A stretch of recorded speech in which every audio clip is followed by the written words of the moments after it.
I'm sure that anyone reading this knows what Netflix is, just like knowing what McDonald's is, but I'm also sure that you probably don't know what the Netflix game is though. Regardless of how you use it, you would have seen the adverts for films and series that Netflix has to offer that stay on the screen for about 15 seconds or so and moves on to the next one until the loop restarts again. It sounds boring, but basically the Netflix game is where you try to guess the title of the film or series before the title comes onto the screen. I can't remember when I started it, but like second nature, whenever I'm on Netflix and the adverts start, I sit there and play from start to finish. Like I'm drawn to it, I continue until I have correctly guessed every title on the loop.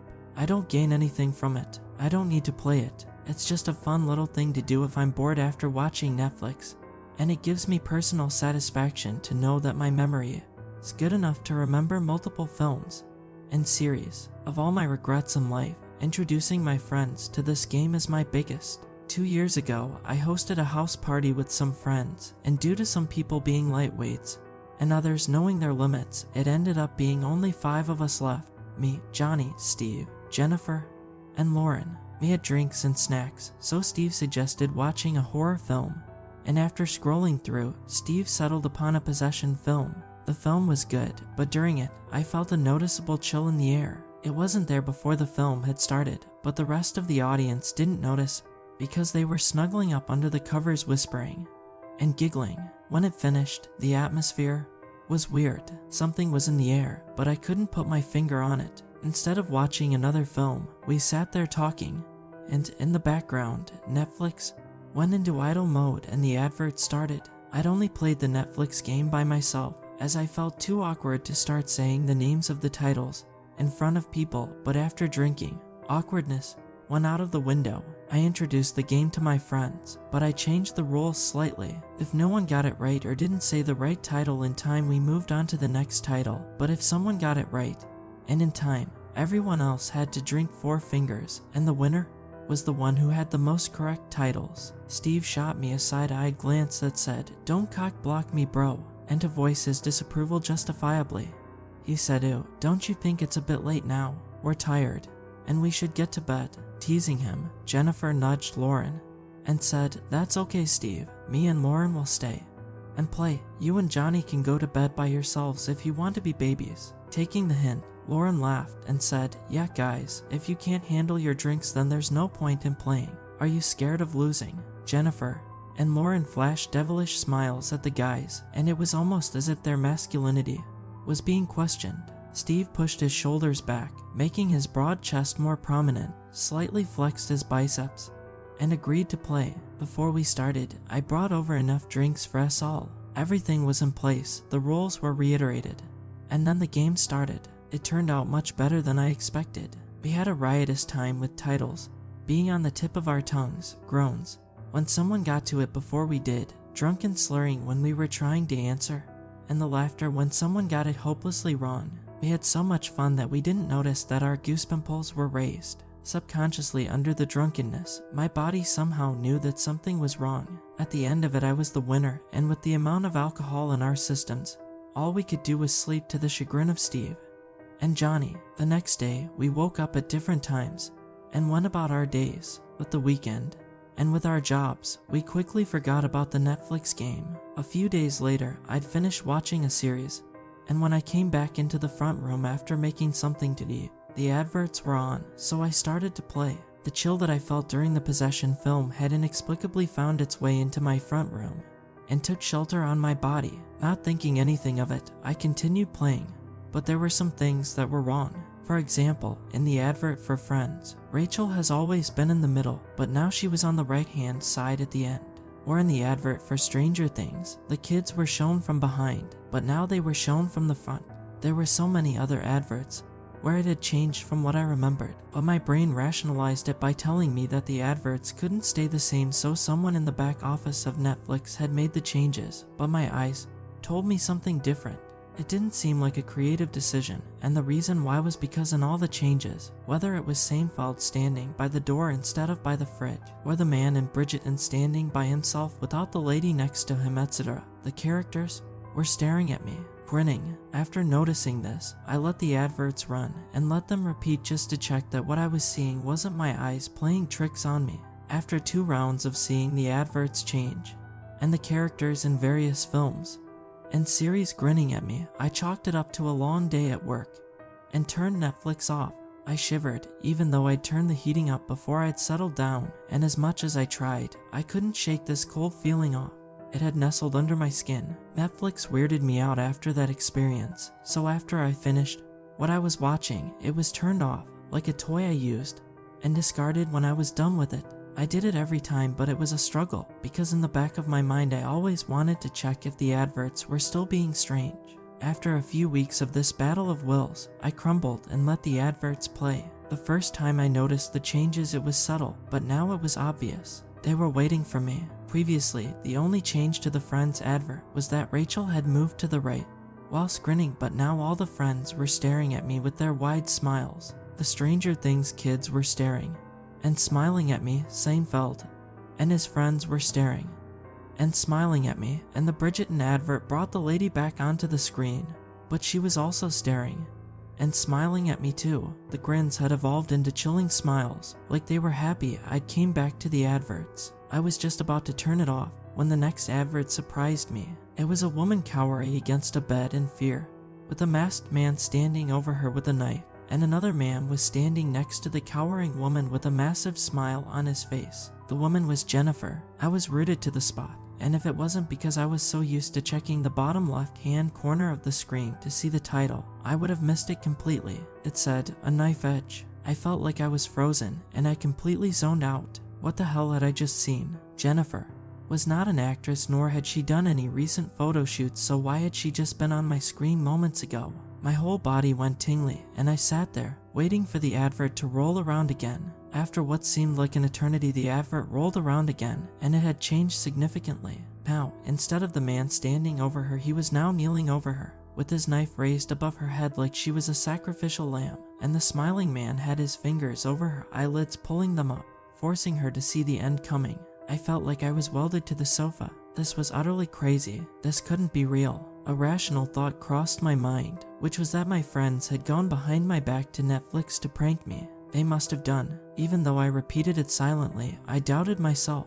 Why would they do that? Instead of overthinking the situation, I decided that calling Jennifer was the best thing to do. With shaky fingers, I called her and prayed that she would answer. She picked up after a few rings, and my fear slipped out. "Jennifer, thank God. Are you okay?" "Yeah, I'm doing okay. Why do you ask?" In my haste to get through to her, I hadn't thought about my answer if she responded. The longer I didn't answer, the more awkward it would get.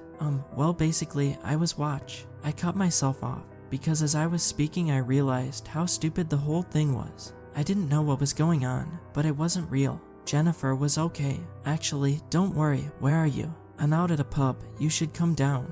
I haven't seen you in a while. Thanks for the invite, but I'm feeling a bit ill actually. Sorry for the call." "Okay, well, get better soon and hopefully I'll see you soon. Bye." I felt at ease after talking with her, but like an aftertaste, I still felt a twinge of fear, as if there was something lurking around the corner. I put that feeling behind me and went to bed. I had a disjointed sleep, filled with horrible dreams and sweat, and I woke up to a call from Steve. "Hey" was all I could say before he cut me off. "They killed Jennifer. They killed her," he screamed, the words feeling like lava flowing through my ears. What? Through tears and snot, Steve recounted how he had gotten a call from Jennifer last night inviting him to join her at the pub she was at. But he was at another pub with friends, so he suggested meeting her later that night instead. She agreed to that and told him she would let him know when she left the pub. Around 1:30 in the morning, albeit hazy from the beer in his system, he remembered that Jennifer hadn't called him yet, and she wasn't one to stay out late. Stepping outside, he called Jennifer, and when she didn't answer, he felt a twinge of panic. Even if she was home and safe, she wasn't one to say that she'd do something and then not do it. Alcohol or no alcohol, something was wrong. He raced down to her house as quickly as possible and saw that the door was slightly ajar. With liquid courage, he burst through the door and called out to her, hearing silence in response. Light was coming out of the front room, and when he went in, he saw the Netflix adverts rolling through. When Steve mentioned the adverts, my whole body stiffened up. Not wanting to interrupt him, I let him talk. Verging on hyperventilating, he explained that he walked into her bedroom and saw the gruesome scene. Through dry retching, he told me that he found her on the floor by her bed with a knife sticking out of her head. Those words hit me like a truck, and my phone fell through my fingers. I felt like I had been stabbed and shot at the same time. Asking him to clarify what he said was futile because I heard him clearly. I knew I would faint with the exertion of trying to speak through my shock, so I kept quiet and allowed him to continue. Steve carried on, telling me how he threw up in her bedroom from the sight of it and called the police immediately. Words became pointless, so after plans to meet up soon and a sniffled goodbye, we parted ways. My life became a blur after that, and I robotically carried on living. I continued working and went to the funeral a month later and saw that Johnny, Steve, and Lauren all looked as rough as I did. We got through the day, and we slowly but surely drifted further apart to the point where I didn't know anything about them. I slowly began to rebuild myself and began a relationship with one of my colleagues. I didn't forget about Jennifer, my friends,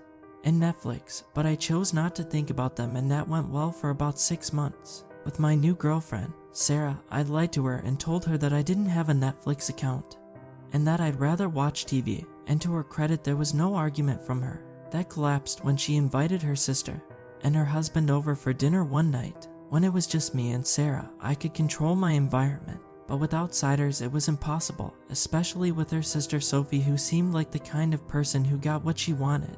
As much as I wanted them to eat, drink, and then leave, I knew that it wouldn't happen, and the closer we got to finishing our meal, the more apprehensive I got about it. What are we going to watch then? Went through me like acid when Sophie put the question out to us after we'd finished the meal and ran out of things to talk about. Thinking on my feet, I turned the TV on and scrolled through the available genres and channels, hoping that she would pick one. My hopes were dashed when she took the control from me and scrolled through the additional services like YouTube and BBC iPlayer. The more she scrolled, the harder my heart thumped against my chest, and I felt like Edgar Allan Poe and wondered if they could hear it. My heart sunk when she clicked on Netflix. I threw a Hail Mary, saying that I didn't have an account, and my teeth clenched in anger when she logged in with her details instead. I couldn't win because I either had to accept it and watch it or cause an argument when I told them to get out, and then have to explain to Sarah why I did that. Even after 6 months of healing, I wasn't ready to reopen that page. I sighed deeply and waited for Sophie to pick something. I don't even know what she picked. I zoned out and zoned back in when it finished, and instead of coming out of it and saying their goodbyes, Sophie left Netflix on. I could feel the adrenaline coursing through my body, and it took all I had to not rip the control out of her hands to turn it off. I yawned and shot Sarah a side-eyed glance that said, "It's late, they should go." Sarah took the hint and said that we had to get up early in the morning, but Sophie brushed it off. "We're not boring like you two," she laughed. "I just want to see what's new." I closed my eyes to mentally recalibrate myself and opened them, waiting. The adverts rolled around again, and it was like an alcoholic taking a sip of alcohol after a long period of sobriety. I was intoxicated by their allure, but I was also terrified of what I would see. Sophie was watching the adverts to see what was new, but I was playing Spot the Difference and watching the adverts like a hawk. It was strange, because nothing changed at all. It was just how I remembered it before the strangeness. Feeling better and more at ease, I relaxed and let the adverts play in front of me. Luckily for Sarah and I, Sophie found a film that she found interesting, which meant that she didn't have to stay for much longer. We said our goodbyes, and whilst hugging Sophie, I looked at the TV screen, and all the color drained from my face. Walter White from Breaking Bad was staring at me with a massive smile on his face. I visibly shook, and I bit my tongue so hard I drew blood to stop myself from screaming. I turned the TV off and excused myself to the bedroom, telling Sarah and our guests that I had a headache. Sarah came to bed shortly afterwards, and in my fear and bewilderment, I fell into a weird sleep. I woke up to a pounding inside my head that sounded like a pattern, so I gritted my teeth and started to tune in. It sounded like the Netflix tune, the da-dum we've all come to know, like the feeling of hunger that forces a lion to go out and hunt. I felt physically drawn to the front room. I got out of bed and looked over at Sarah, wishing that she'd wake up and tell me to come back to bed, but she was fast asleep. I hung my head and left the bedroom, feeling a sense of dread. Just like Steve described, when he went to Jennifer's house, there was light emanating from the front room, and I knew I had to go in. I sat down on the couch, and to my utter horror, Netflix was on. My brain tried to rationalize it by saying that Sarah may have turned it back on, but I knew that wasn't the case because she always turned it off before bed. The adverts went across the screen. As normal, and sensing me, the adverts warped again. The dragon from How to Train Your Dragon and its writer both looked at me with a massive smile, seemingly happy to see me. I was fixated on the screen, and I couldn't look away. The smiles that I saw were taunting smiles, as if they knew something I didn't. I watched with bated breath, hoping that all I saw were creepy smiles.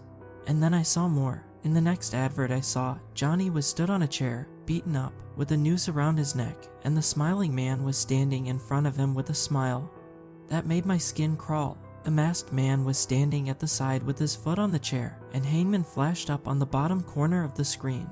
I ran into the bedroom and picked up my phone to call Johnny. I messed up with Jennifer, and I wasn't going to mess up again. "Hello," came a rough voice from my phone. "Johnny, how are you?" I asked, masking the terror in my voice. "I'm doing good, thanks. What's up?" He slurred. "After Jennifer, I feel like we've drifted apart, and I just wanted to see my buddy. You're free tonight, right?" Johnny faltered, but I cut him off. "Sorted then. See you soon," I said, weirdly proud of myself for keeping up such a chipper composure under such circumstances. I quickly got dressed, jumped into my car, and drove as fast as I could. I blew about 6 red lights and got flashed twice, but I didn't care about any of that because the priority was saving Johnny's life. I did an hour's drive in 30 minutes, and when I got there, the lights were off. I banged on the door repeatedly, and after a few minutes, Johnny opened the door, and it was instantly clear to me that his better days were behind him.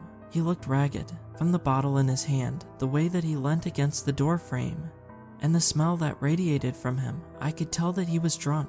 He hugged me drunkenly, and I politely accepted the hug, walking past him to go to his front room. He came in shortly afterwards, and dropped onto the sofa, and poured himself a large glass of vodka. He was so drunk that listening to him was pointless, because he slurred his words so much. So I ummed, and nodded until he talked himself into a drunken stupor. The night turned to day, and luckily it was Sunday, which meant that I didn't have to rush off to work. So I stayed until the afternoon to make sure that he was okay. When I felt that he was safe to leave, I left. I called Sarah and explained that I took a frantic call from my drunk friend, so I went to check on him, and after an ear-bashing from her, she accepted that my friends were important to me, and that I needed to go to them if need be. I didn't think I'd be seeing them again so soon though. I called Johnny every evening, and even went down to spend the night with him a few times, across a span of 2 weeks, just to make sure that he was okay, but my efforts were in vain because I took a call from Steve around 1 a.m.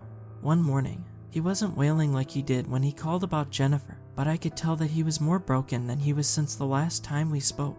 I didn't need him to tell me what happened, because I already knew. "He hung himself, right?" I asked dejectedly. The silence on the other end spoke volumes. He didn't even bother asking me how I knew. Time went by in a blur again, and after the funeral, I vowed that I wouldn't lose another friend in that way again. Before I could make that a reality, I needed to know why it was happening.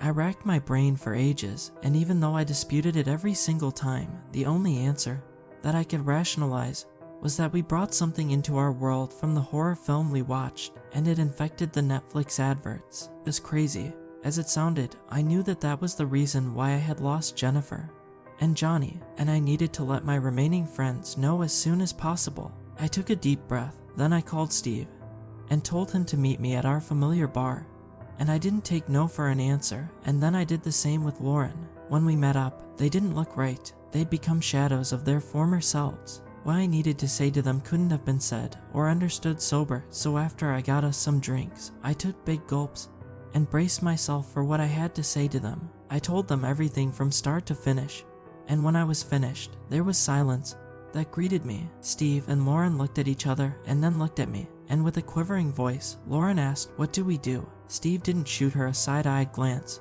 or look at me differently, so I knew that he believed me on some level. Lauren threw me a curved ball, because as stupid as it sounds, I hadn't actually thought about that yet. Thinking about it briefly, I decided that we had to delete Netflix from our lives, as in, delete it from our TVs, and our phones, and make excuses to leave whenever someone wanted to watch Netflix in their presence so that they didn't get caught out like I did with Sophie. My logic was that if we didn't feed Netflix, whatever was in the adverts would starve. That logic was flawed though, and we found out the hard way. They were good for a while, and then I got a call from Lauren after 2 in the morning. And my heart lurched because I knew what it was for, but I didn't know who it was for. When she told me it was about Steve, the fear for my life turned into a fear for someone else's. Through tears, she told me that she had followed my instructions to a T, but she was awoken to thumping in her ears, and focusing in on it, she realized that it was the Netflix theme. Knowing that she held one of our lives in her hands, she begrudgingly went to her front room, where she saw the adverts playing out on her TV screen. She explained that when the adverts noticed her, the adverts worked, and the characters gave her an eerie smile, as if they were happy to see someone new. Remembering what I told her and Steve in the bar, she sat there and watched the adverts from start to finish, then watched them again just to make sure that nothing came up about us. And then she saw it, an advert of Steve burning. I could tell that she was trying so hard to keep it all together, and it was a struggle for her to say it all. But after a while, she was able to explain to me that Steve was on the floor in a burning house. The smiling man had his foot on his ankle, and the masked man had a flamethrower that was like a dragon, breathing fire onto Steve's charred back. She said that that image would forever be etched onto her brain, and the title of this terrible picture was Sahara. In the midst of this, the only question on my lips was, "Why have you called me, and not Steve?" And as if she read my mind, she told me that she had tried to get through to Steve first, but when she couldn't get through to him, she called me instead. I quickly got dressed and gunned it to Steve's after picking up Lauren, and when we got there, we banged on the door until he answered. As soon as he saw us, his head dropped as if he had resigned himself to his fate. All he could do was ask how, and Lauren tearfully answered, telling him that he burned in a fire. I looked at Lauren and then looked at Steve, and in that moment, I knew what we would do. We would keep Steve with us, because whilst whatever was causing this cheated a bit, for the most part it played fair, and I knew that Steve couldn't get caught in a house fire if we were with him. I took him into our house, albeit after a massive argument with Sarah about putting my friends before her, and Lauren got him a job at her job, and all was good for a while, but there was something unsaid between the three of us. If it went wrong, and we lost Steve to the adverts, we all knew that we'd done our best. 3 months later, we found out that our best wasn't enough, because like Mike Tyson famously said, everyone has a plan until they get punched in the mouth. Due to a mix-up, miscommunication, and a catalog of unforgivable errors on our part, Steve ended up being home alone, because Sarah had left as she wasn't expecting him to come back that early. As much as it pains me to admit it, I forgot about Steve in the hustle and bustle of the day, and so did Lauren, and I only remembered him when I got the call from a neighbor about my house engulfed in flames. My body locked up and felt tight, as if a snake had coiled itself around me. As I called Lauren, all I could think about was how much I blamed myself for allowing these things to happen, or at the very least, opening the door to something to come through to our world. All I needed to tell Lauren for her to break down on the phone was it happened again. They went from 5 to 2, and now, even though we didn't say it, we knew our days were numbered. We had the funeral for Steve, and when I caught eyes with Lauren across the room, we wordlessly told each other that it was pointless trying to avoid it, just in case there were any misunderstandings. I called her a few days later, and we created a pact. We would forget that the other existed, and would only call each other when Netflix cheated and forced us to watch the adverts, and showed us the fate of the other. No phone call, no problem. I knew that there was something targeting us, but life wasn't making it any easier for me, because Sarah left me, and I had to find a new place to live. I found a cheap place, and settled in quickly. The first few months were hard, but it got easier when I stopped thinking about Netflix and Lauren. A year after we lost Steve, I'd done well for myself. I'd gotten a better job, I'd found a new place to live, and even though I hadn't spoken to Lauren since our phone call a year ago, I hoped she was doing well. My hopes for Lauren and I to continue with our lives as we'd been doing was extinguished when I was awoken one night by the da-dum that exploded inside of my brain. I jolted awake, suddenly more awake than I had ever been in my life, and I snapped my head to my side cabinet to look at my phone. Netflix had re-downloaded itself on my phone, but instead of the adverts starting after idleness, they bypassed that stage and started as soon as the Netflix logo faded away. The characters in the adverts were staring at me with horrible smiles, with their smiles unnaturally reaching the middle of their faces. Each advert that I saw had the same meaning behind the smiles, and the meaning was, "We have utterly broken you. You are going to be alone, and it's all your fault." I sat there, knowing that Lauren was going to get killed, but I didn't know how. It took everything in my power to not throw up, because I knew that I would see how my friend was going to get murdered. And there was nothing that I could do. I felt like I was watching a snuff film. I watched the adverts once, twice, thrice, and Lauren didn't appear in any of them. Just as I was about to give up with it, as the fourth roll of adverts were coming to an end, Lauren appeared on my phone screen, being held under water in a bathtub by a masked man with her face locked into a watery scream. Like all the other times I'd seen this masked man with one of my friends, the smiling man was stood next to him, mocking my helplessness just as much as the swimming with the fishes that came up on the bottom corner of the screen did. My hands were shaking as I called Lauren, and when she answered, she didn't say anything other than how. My mouth suddenly became extremely dry when I had to tell her that she was going to get drowned. But I couldn't tell her when or why. I just knew it was going to happen. Just like in Final Destination, once you saw the advert you couldn't stop it from happening.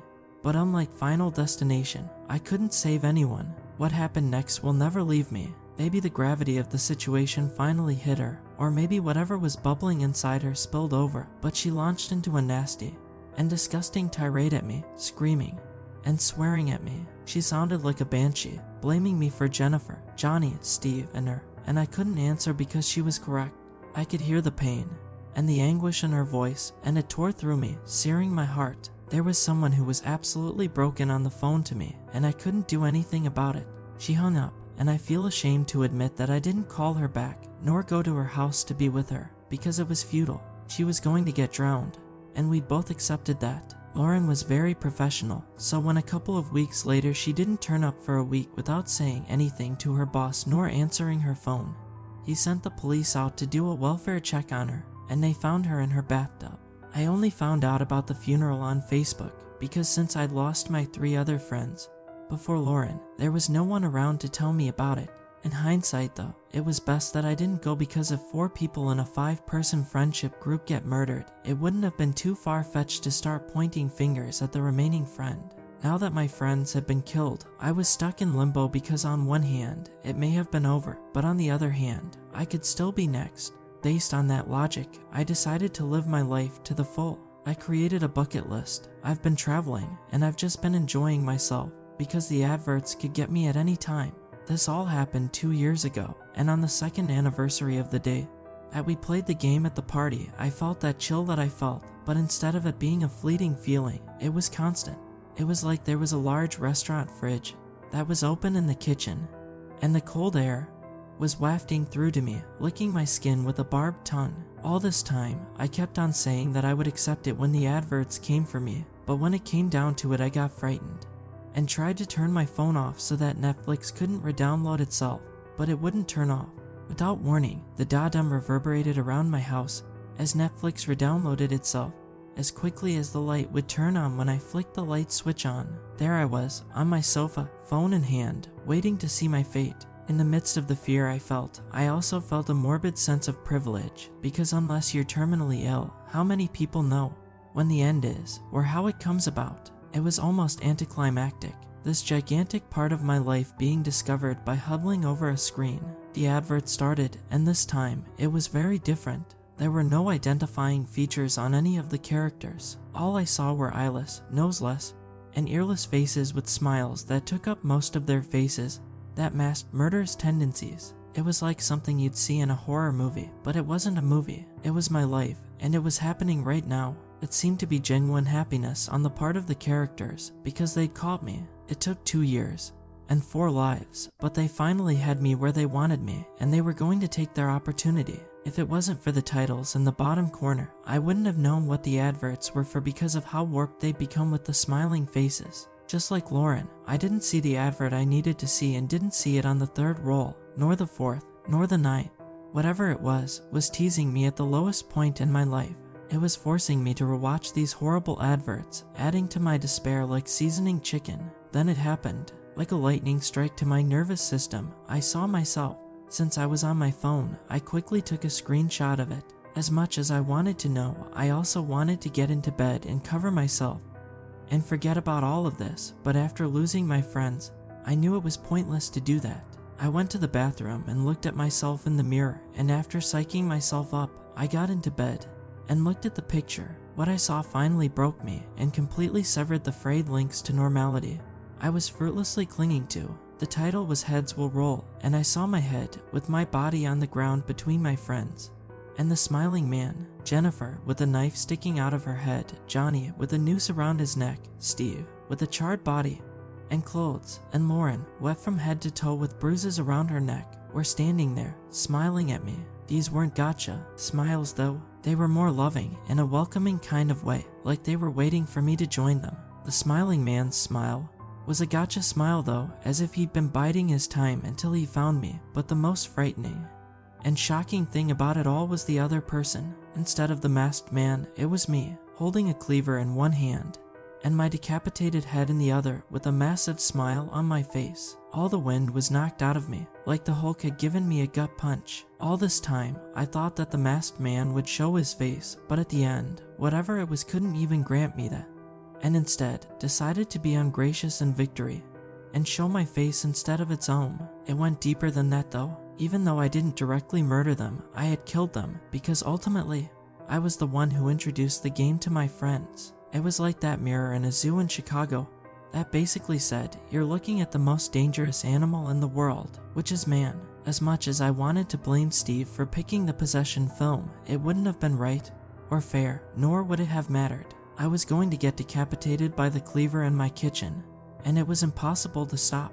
I had indirectly been the killer the whole time, and the advert took glee in making that clear to me. I couldn't run, I couldn't hide, and in that moment I decided to accept my fate. Someone was going to find me, beheaded. At the end of a long story, I just wanted to reiterate the message in the title. Do not, under any circumstances, let the adverts play after you finish watching Netflix. Turn it off immediately, or watch something else. Regardless of how you use Netflix, do not let it be idle. I don't know if this was isolated to my friends and I, or if it spread through the servers around the world, but you need to be on the safe side. This is not a YMMV kind of situation, so I do not want anyone else's life on my conscience because I kept this to myself. If you value your life and the lives of your friends and family, if you've played the Netflix game, don't play it again, and if you haven't, don't.